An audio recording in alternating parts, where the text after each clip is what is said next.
Este é o mais famoso podcast sobre calçado. Todas as terças-feiras, Pedro Fonseca e Rui Oliveira falam sobre o dia-a-dia da indústria, as notícias, o design, a tecnologia e, mais importante, as pessoas por detrás da indústria. Aperte os seus sapatos e ouça o podcast com um novo episódio todas as terças-feiras. Este podcast tem o apoio de Vapsol, always a step ahead. Sabia que o Felgueiras Magazine tem um departamento de marketing digital? Fazemos sites e lojas online, gestão de redes sociais e muito mais.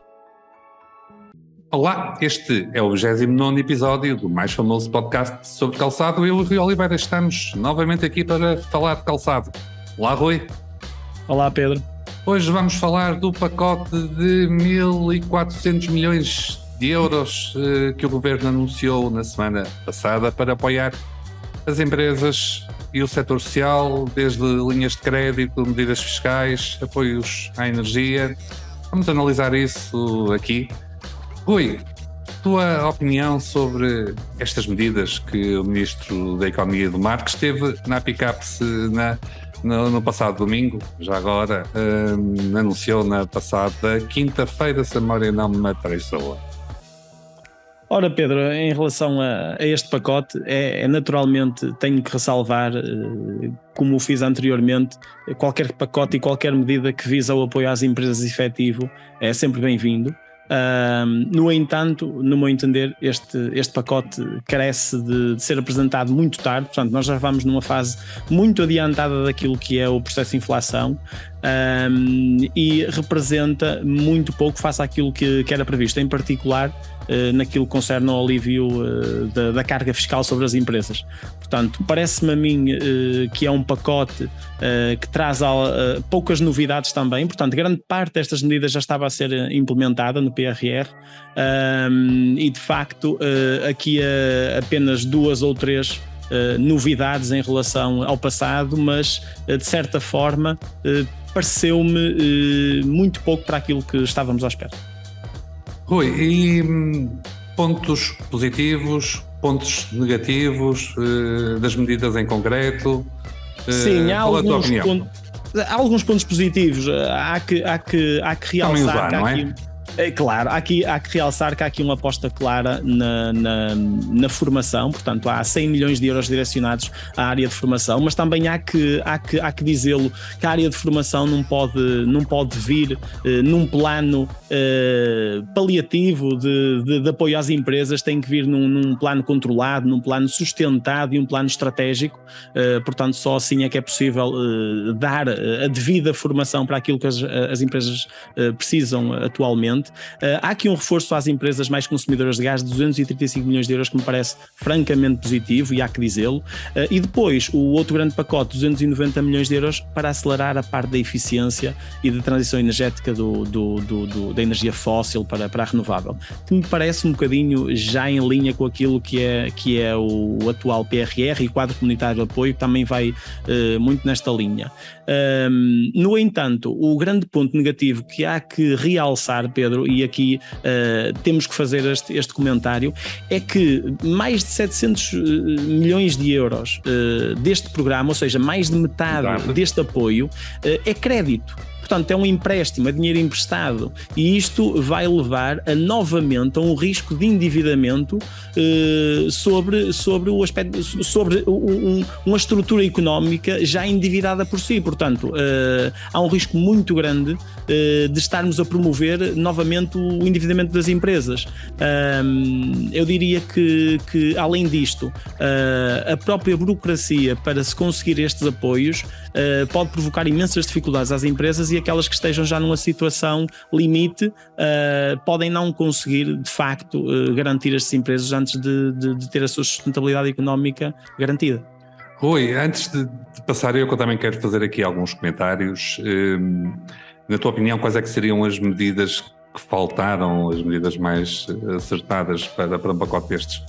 Pedro, as medidas, nós vimos que nos apoios às famílias houve medidas de facto muito concretas e muito diretas, portanto, aqui às empresas o que se está a dar, e quando dizemos empresas, há que reconhecer, porque a Confederação Portuguesa das Micro e Pequenas e Médias Empresas avisou claramente o Governo que elas foram ignoradas em absoluto, e nós estamos a falar de empresas pequenas, que são empresas que pode ser um comércio, um café, uma loja, um talho, portanto uma mercearia, todas estas empresas estão a ser claramente ignoradas, e de facto aquilo que se pretendia era um apoio efetivo do ponto de vista da carga fiscal. Nós vivemos num país onde além de ser trabalhador, da carga de impostos já pagamos por sermos trabalhadores, também as empresas pagam um conjunto de impostos que é verdadeiramente insustentável, portanto para manter o negócio, principalmente numa fase destas onde se está a promover o não consumo, para garantir também que a própria inflação vá descer, e isso vai afetar naturalmente a própria competitividade da empresa e aquilo que vão ser os resultados finais da empresa ao longo destes próximos meses. Aqui pretendia-se, acima de tudo, que o apoio fosse muito efetivo sobre a carga fiscal. Eu relembro apenas, por exemplo, que a nossa taxa social única, a TSU, que se paga, é bastante elevada. Tem que haver aqui uma discussão clara para permitir que as empresas possam retribuir na política salarial, ou seja, possam retribuir aos trabalhadores, retirando um bocadinho daquilo que é a carga fiscal, nomeadamente da TSU, até mesmo do IVA, ou até na redução dos impostos sobre o gás, a eletricidade e o petróleo, que não foi efetiva.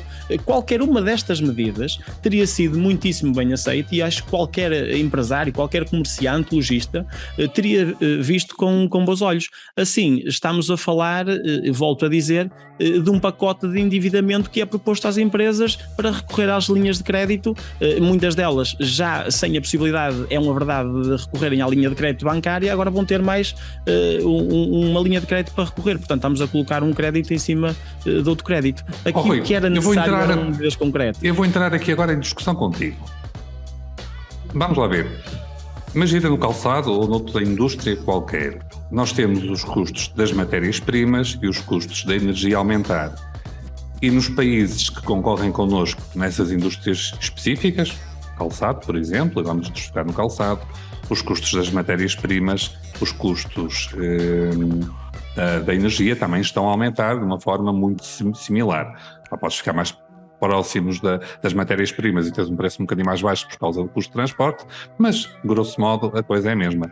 Portanto, a única coisa a fazer, em vez de apoios a fundo perdido, que é isso que as indústrias pedem, e eu admito que em alguns casos pontuais que possa ser importante para fazer face a uma urgência, que possa ser importante, mas aqui a solução é aumentar os preços. Todas as empresas do nosso país e dos outros países concorrentes, no caso dos sapatos, tem que se aumentar o preço dos sapatos em todo o lado. Não achas que é assim que deveria funcionar o mercado? Pedro, este ano, seja no calçado, seja... Ou seja, como é que está a funcionar, também é essa a pergunta, como é que está a funcionar no calçado? Como é que os nossos concorrentes estão a fazer os preços? Estão a fazer diferentes, iguais a nós? Tens ideia? Consegues... Pedro, aquilo que é a inflação, naturalmente, que este abrandamento que se pretende, acima de tudo, o consumo, vai prejudicar, de certa forma, aquilo que são as exportações das empresas. Isto falando numa perspectiva geral, não é? E está-se a prever um abrandamento para os próximos meses, especialmente aqui na Europa. Já falámos disso no anterior podcast. Por muitos positivos que sejam os números de 2022, nós temos que nos recordar que, por exemplo, hoje o Banco Central Alemão previu claramente que vai haver uma recessão na maior economia europeia, que é a economia alemã. E que se vai alastrar a todas.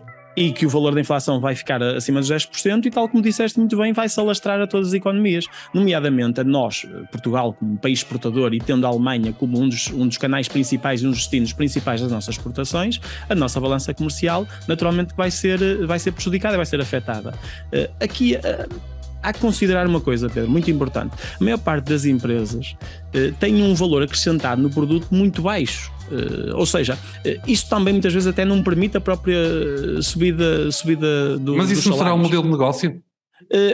O modelo de negócio que atualmente está a ser seguido... Estou a ser desafiante, Rui. Mas é um modelo de negócio muito de remendos.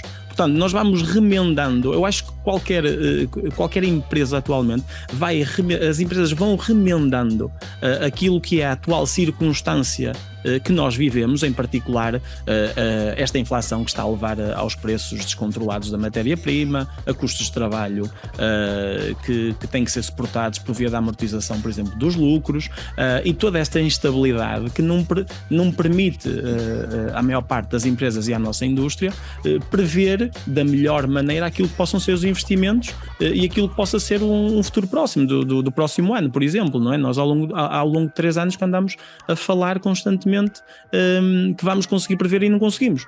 Portanto, há sempre alguma coisa que nos está a acontecer que está a bloquear esta trajetória. Mas estas medidas, no meu entender, Pedro, apenas para falar delas, elas estão a mascarar um problema estrutural que é precisamente a transformação da economia, do comércio e o nosso modelo de produção nacional. O nosso modelo de produção nacional tem que ser encarado no próximo Orçamento de Estado, e até porque o Orçamento de Estado tem folga, portanto, dos portugueses, os trabalhadores, as empresas estão a pagar impostos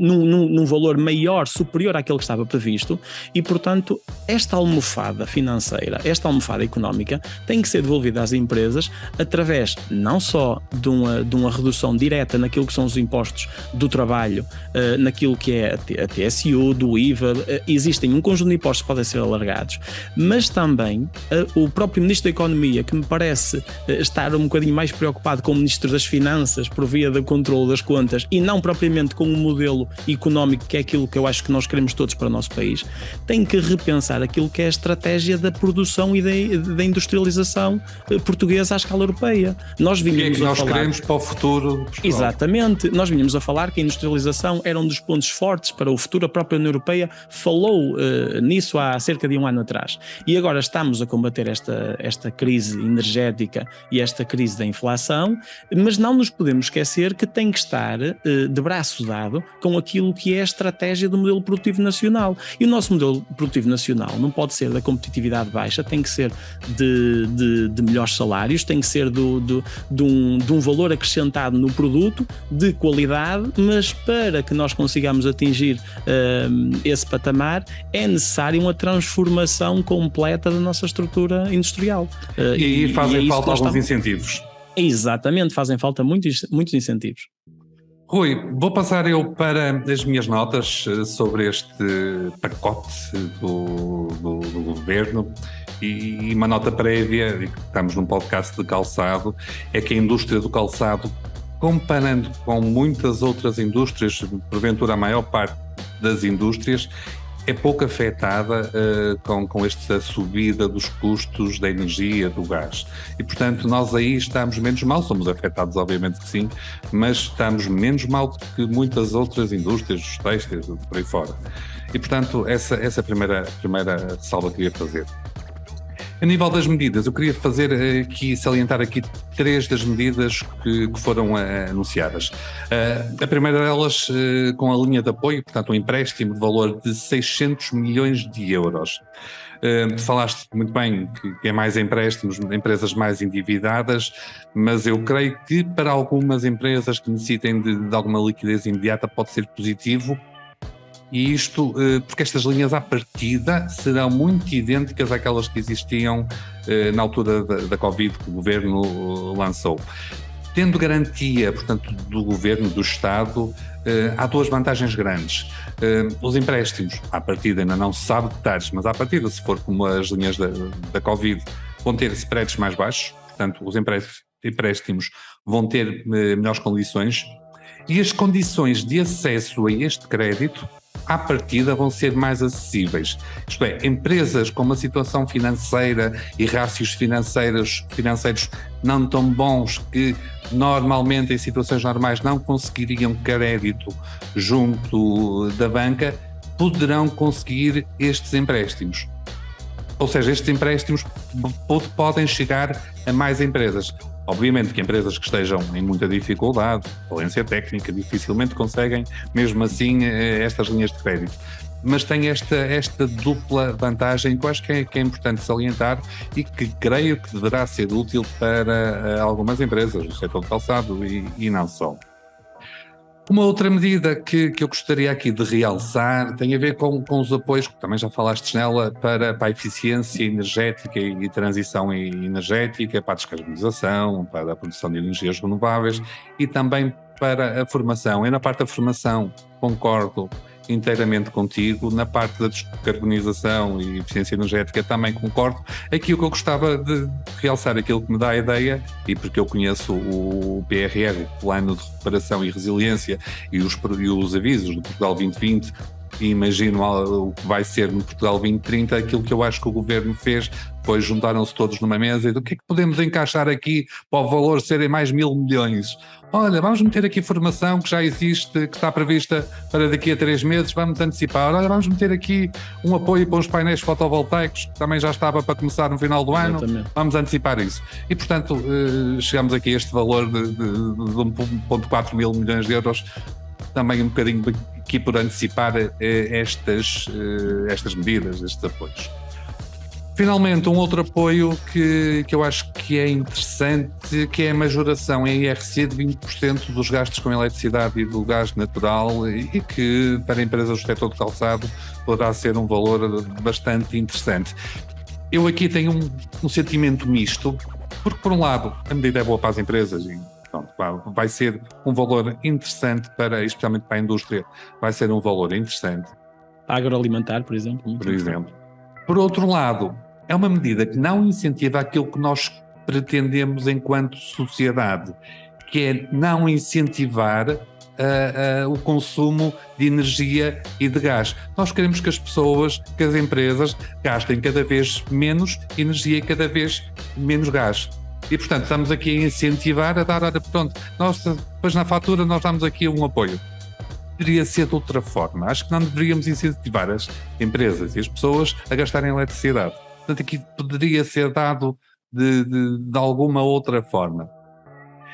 E depois eu tenho aqui mais 2 notas, que é, pelos dados que eu consegui recolher, a TAP, que foi objeto de apoios do Estado, que todos nós nos lembramos, e pelos dados que eu obtive, e vai ter uma fatia teve um apoio do Estado de 3,2 mil milhões e este pacote é de 1,4 mil milhões para apoiar as empresas todas e o setor social. Portanto, uma empresa, que foi a TAP, recebeu 3,2, as empresas todas e o setor social vão receber, à partida, 1,4 mil milhões. Portanto, é uma diferença grande. Eu já ouvi alguns numa rádio que este valor era diferente, que eram 5 vezes maior. Mas seja como for, vamos ficar com este valor aqui que acho que é elucidativo. Uma empresa 3,2 mil milhões, as empresas todas do setor social 1,4 mil milhões. E não faço mais comentários sobre este assunto. Ora, eu também sou empresário, não sou do setor do calçado, mas trabalho do setor do calçado de alguma forma, e como empresário eu passo o Sr. Ministro da Economia e o Sr. Ministro das Finanças e o Sr. Primeiro-Ministro algum dia ouvir isto. Eu como empresário gostava de 2 coisas. Gostava que o Estado, os serviços de finanças, os serviços de segurança social, os licenciamentos municipais, os licenciamentos industriais, a justiça, nos simplificassem a vida. Simplificassem a vida às empresas, em vez de a complicar. E sobre isto, eu posso dar 2 exemplos. Eu, quando constituí a minha empresa, há uns anos atrás, eu fui à Câmara Municipal pedir a ligação da água para preencher o requerimento, tive 40 minutos à espera. O requerimento foi aceito e fui lá outra vez, passar umas semanas, para pagar. E fiquei 55 minutos à espera. Não pode. Fui à Conservatória fazer uma alteração há uns anos, uma alteração do Pacto Social, eu já não me lembro quanto tempo é que esperei. Vou dar outro exemplo. Nós aqui no Felgueiras Magazine, aliás, o Governo tem apoios para a imprensa regional. Todos os anos abrem um aviso para comprar equipamentos, etc. Nós aqui fizemos um pedido de apoio também para modernizar, comprar aqui mais os equipamentos, para assim que valha. Nada de muito significativo, mas se é apoiado, a gente aproveita. Eu estive a pensar, eu já não me lembro quando é que foi feito o pedido de apoio, mas não temos resposta nem sim nem não. Já foi há tanto tempo que eu já não me recordo. Não me recordo. Eu sei o que é que pedimos, lembro, mas a data já não sei, já foi há tanto tempo que não sei. E são estas coisas que eu acho que o Estado poderia simplificar a vida e ajudar em vez de muitas vezes complicar. A minha última nota, e vai totalmente de encontro àquilo que tu disseste, as empresas têm uma carga fiscal muito, muito elevada. Então nós temos que competir com as outras empresas que estão lá fora que têm uma carga fiscal mais baixa do que nós, e assim não dá. Para mim, pelo menos urgente é reduzir o IRC, pelo menos nos lucros que as empresas reinvestem. Acho que era de alimentar justiça e de impulsionar aqui um bocadinho o crescimento económico e o desenvolvimento das empresas. E uma outra vertente que também falaste é os impostos sobre o trabalho, aqui especialmente numa altura em que estamos com uma inflação galopante, em que os trabalhadores perdem poder de compra, os trabalhadores, todos nós, perdemos poder de compra todos os dias. Eu, se quiser, uma empresa que quer aumentar o funcionário em 100 euros, vai pagar quase outros 100 de impostos. Não pode ser. Não pode ser. E são estas as minhas notas. Rui, alguma coisa a acrescentar ou avançamos para as notas finais? Não, podemos avançar para as notas finais. Isto aqui depois do meu desabafo. Sim, depois deste desabafo, o que compreendo perfeitamente, Pedro, porque de facto nós em Portugal continuamos ano após ano a dizer que estamos absorvidos por uma burocracia excessiva do Estado, não é? E de facto não existe um plano que consiga fazer com que rapidamente aqueles que procuram ser empreendedores e criam as suas empresas, e até mesmo para a maioria das pessoas, por exemplo, falaste aqui na questão de ter que ir à Câmara para abrir a linha d'água e etc, mas podias dar inúmeros exemplos daquilo que são formulários que não faz qualquer sentido que hoje qualquer cidadão não possa ir a uma plataforma informática ou um site e fazer enquanto está em casa, à noite, depois do trabalho. Sim, porque tu, para ires à Câmara, tens que deixar o trabalho e por vezes e as pessoas têm os seus horários. Portanto, é o facilitar através das ferramentas informáticas que estão ao nosso dispor hoje em dia, seja de computador, seja de um telemóvel ou de um tablet, são benefícios que ganhamos na eficiência do próprio Estado quando trabalha connosco. Uma aplicação, por exemplo, municipal, onde consigamos pagar as faturas da água, as faturas do lixo, as faturas dos resíduos, neste caso, ou qualquer outros impostos, já é uma urgência, já é uma necessidade, já deviam estar implementadas em quase todos os municípios do país. Portanto, nós devíamos ser capazes de fazer grande parte destes requerimentos e pagamentos através das plataformas informáticas, e só assim é que conseguimos uma efetiva desburocratização deste sistema grande que é o Estado, e não é só dito por nós portugueses, é dito também por quem cá vem tentar abrir uma empresa que diz que nós somos demasiado ou excessivamente burocráticos. Mas Pedro, a minha nota final vai apenas no sentido de é absolutamente crucial que no próximo ano o Governo, o Estado se concentre na redução efetiva dos impostos. Portanto, a redução dos impostos, quer seja por via do trabalho, das TSUs, aquilo que paga o próprio trabalhador, quer seja por via da redução do IVA em alguns produtos, em particular os produtos petrolíferos, que todos nós já esperávamos, e do gás, é absolutamente fundamental. Não sendo um adepto da criação de dívida quando ela não é controlada, existem momentos excepcionais e situações excepcionais que assim o justificam, como é este caso, e portanto e por isso é que o Estado deve atuar e deve tomar essas medidas excepcionais, e espero que de facto possa ir de encontro àquilo que são as expectativas das empresas, dos trabalhadores e dos comerciantes. Rui, as minhas notas finais eu tenho duas, mas antes disso eu vou falar dos serviços públicos outra vez, porque há aqui uma parte que também é importante. Há serviços públicos que funcionam bem e eu vou dar aqui 3 exemplos pessoais que passei por eles. O IFP de Felgueiras, todas as vezes que eu precisei, foram extremamente céleres. Não sei como é que é nos outros IFPs. O de Felgueiras não tem razão de queixa nenhuma, antes pelo contrário. Aqui há cerca de um ano, por exemplo, e agora falando do turismo, o Turismo de Portugal tem um gabinete de apoio ao empresário e eu acho que há cerca de um ano contactei-os. Fiquei pasmado com o atendimento, que foi top mesmo. E, olha, por exemplo, o Centro de Saúde, cada vez que eu preciso mandar um e-mail, e felizmente não é muitas vezes, mas ainda fiz isso há uns dias atrás, a resposta aos e-mails, pelo menos, é célere. E, portanto, há que separar às vezes também aqui os serviços, alguns que precisam mesmo muito de melhorar, e espero que esses melhorem, mas também há que dar aqui muito valor às pessoas que trabalham bem, aos serviços públicos que trabalham bem, porque também os há. Notas finais minhas, agora vamos lá. Na segunda-feira, e portanto o presidente da APICAPS, Luís Onofre, deu uma entrevista e eu vou ler aqui uma pergunta e a resposta que eu acho que é interessante. Foi-lhe perguntado se já aumentou os seus trabalhadores. O Luís Onofre respondeu: vou fazê-lo no próximo mês, não sei é dizer ainda em quanto, mas julgo que todos teríamos a ganhar em anteciparmos o aumento do ano que vem já para este. Acho que fica aqui uma nota interessante para reflexão. Segunda nota final, estão a decorrer esta semana as feiras de calçado em Milão. Às tantas, Rui, poderia ser o nosso tema para o podcast da próxima semana. Exatamente. Vamos esperar notícias positivas. Bom, e chegamos ao fim deste episódio do podcast. Envie os seus comentários e sugestões para podcast@felgueiresmagazine.pt. Eu e o Rui estaremos de volta na próxima terça-feira com mais um episódio.